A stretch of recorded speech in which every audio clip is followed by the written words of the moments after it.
Christine Falstead. Welcome to Christine Falstead's Yoga for Runners, The Essentials.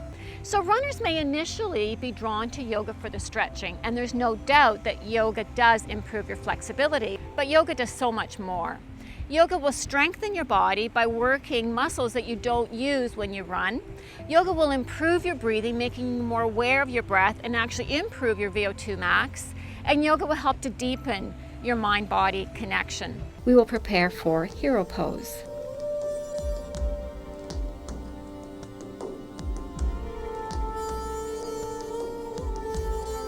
For extra comfort, place a blanket beneath the knees and shins. Bring your knees and big toes together. Your heels will likely splay to the side, but try to lift your outer ankles in so that you create a more even stretch on the inner and outer foot. Rest your sitting bones on your heels. Sit upright, lengthen the spine, lift through the crown of the head.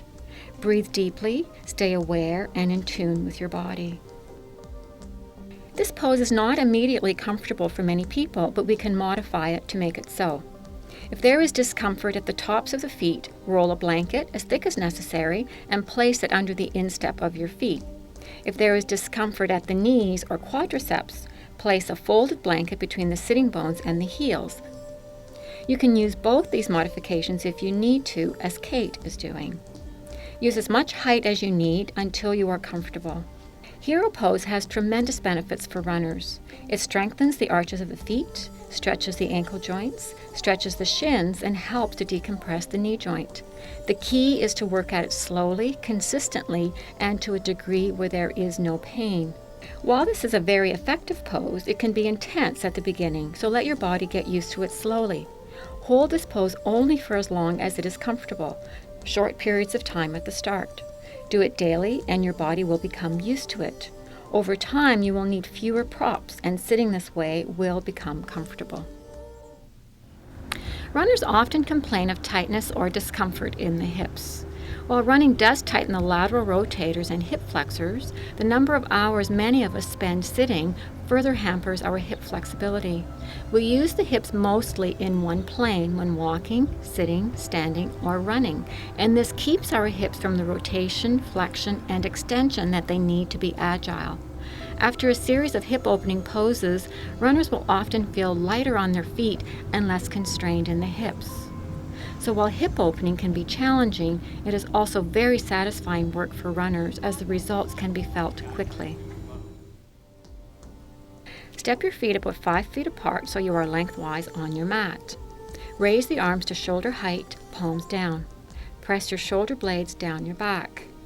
Turn your left foot in slightly and your right foot out to 90 degrees. Align the feet so that the center of the front heel is in line with the center of the back arch. Bend your right leg and rest your right elbow on your knee. Keep your knee in line with the ankle and bring the thighs close to parallel to the floor as possible. Press the left shoulder blade down your back as you extend the arm over the head, palm facing down. Reach through the fingertips. Keep the outer edge of the left foot grounded and inner thigh lifting. Roll your right ribs forward and left ribs towards the ceiling to open the chest. Stretch from the heel through to the fingertips, lengthening the entire left side of the body. Actively press the right sitting bone forward and the left hip back. Be mindful that the knee stays directly over the ankle. Gaze straight ahead and keep your breathing deep and even.